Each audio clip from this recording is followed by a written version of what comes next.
L'irrationalité d'une telle croyance avait déjà été démontrée d'une façon similaire par le pionnier de la physique moderne, le grand scientifique anglais Isaac Newton.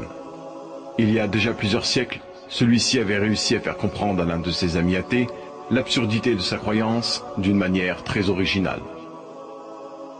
Pour ce faire, il avait demandé à un mécanicien de fabriquer une reproduction miniature du système solaire. Les planètes étaient représentées par des billes qui tournaient grâce à un système compliqué d'engrenages et de courroies. Newton plaça ensuite cette reproduction sur son bureau de travail dans son cabinet. Un jour, son ami athée entra dans la pièce et voyant cette superbe reproduction du système solaire, il fut très émerveillé et demanda qui l'avait fait. Newton, qui était en train de lire, leva les yeux et assura son ami avec le plus grand sérieux que personne ne l'avait fait, mais que c'était par le plus pur hasard que les éléments s'étaient rassemblés de la sorte. Son ami athée fut étonné et répliqua avec une certaine vivacité. « Tu dois me prendre pour un sot. C'est évident que quelqu'un a fabriqué cette reproduction, un génie d'ailleurs, et je voudrais connaître son nom. » Newton déposa son livre, se leva, mit sa main sur l'épaule de son ami et lui dit « Cette reproduction est une faible imitation d'un système bien plus merveilleux dont tu connais les lois. Je suis incapable de te convaincre que cette reproduction n'a pas eu de créateur, et pourtant, tu prétends toi que l'original que le mécanicien n'a fait que copier est apparu sans l'intervention d'un créateur. Explique-moi, je t'en prie. Par quel raisonnement es-tu arrivé à une pareille conclusion? Explique-moi, je t'en prie. Par quel raisonnement es-tu arrivé à une pareille conclusion? Si on n'arrive donc pas à percevoir que des choses complexes puissent avoir émergé par hasard, prétendre cela pour des choses encore plus complexes serait une conclusion qui est en apparent conflit avec notre raison. Comment pourrait-on concevoir que le système solaire soit apparu par chance, alors qu'on n'arriverait jamais à concevoir cela avec une simple reproduction?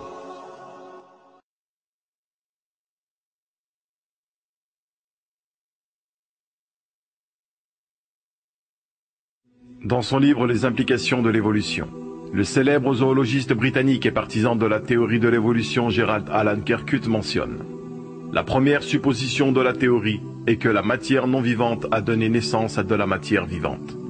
Autrement dit, le fondement de cette théorie repose sur l'apparition par chance d'une cellule vivante à partir de matière non vivante.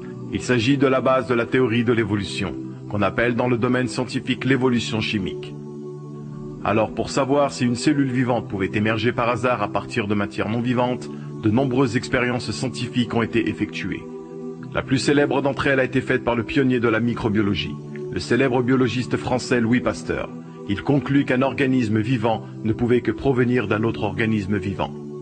Par la suite, le grand médecin allemand Rudolf Virchow confirma l'expérience de Pasteur et conclua qu'une cellule vivante ne pouvait que provenir d'une autre cellule vivante du même genre.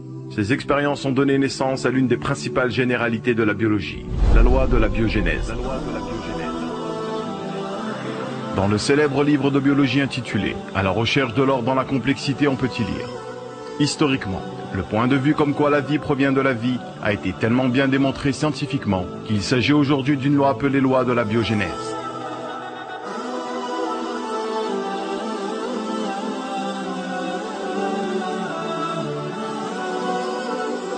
Il est donc impossible qu'une cellule vivante puisse avoir émergé à partir de matière non vivante par chance, car selon cette loi, une cellule vivante ne peut que provenir d'une autre cellule vivante.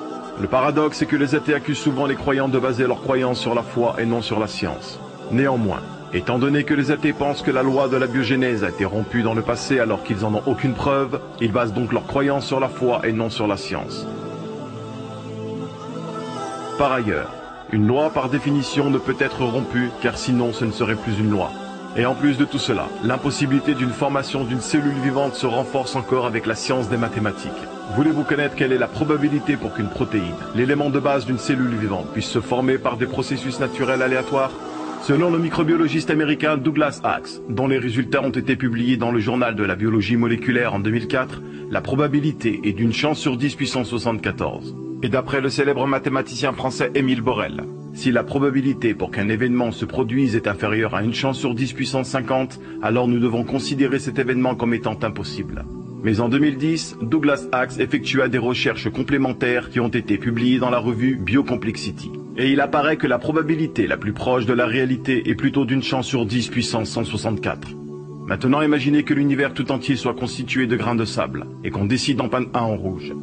Eh bien, il a été calculé que la probabilité que l'on aurait à retrouver ce grain de sable rouge parmi tous les autres serait seulement d'une chance sur 10 puissance 96. Alors que dire d'une chance sur 10 puissance 164?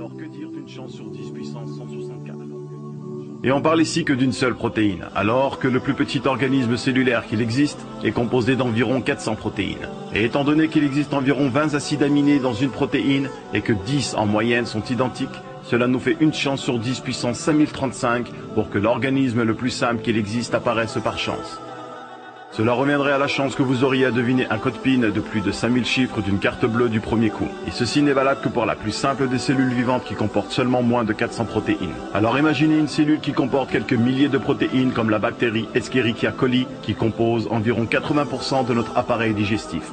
Le célèbre cosmologiste Fred Hoyle, qui renonça à son athéisme au cours de sa vie, déclara concernant l'origine de la vie: la notion comme quoi une molécule indispensable à la vie, mais aussi tout le système d'une cellule vivante ait pu apparaître par chance dans une soupe primordiale sur Terre est une absurdité d'un très haut degré. Le fondement de la théorie de l'évolution n'est donc pas supporté par la biologie ni par les mathématiques. D'une part car elle contredit la loi de la biogénèse, qui est l'une des lois fondamentales de la biologie, et d'autre part car il s'effondre avec les probabilités mathématiques.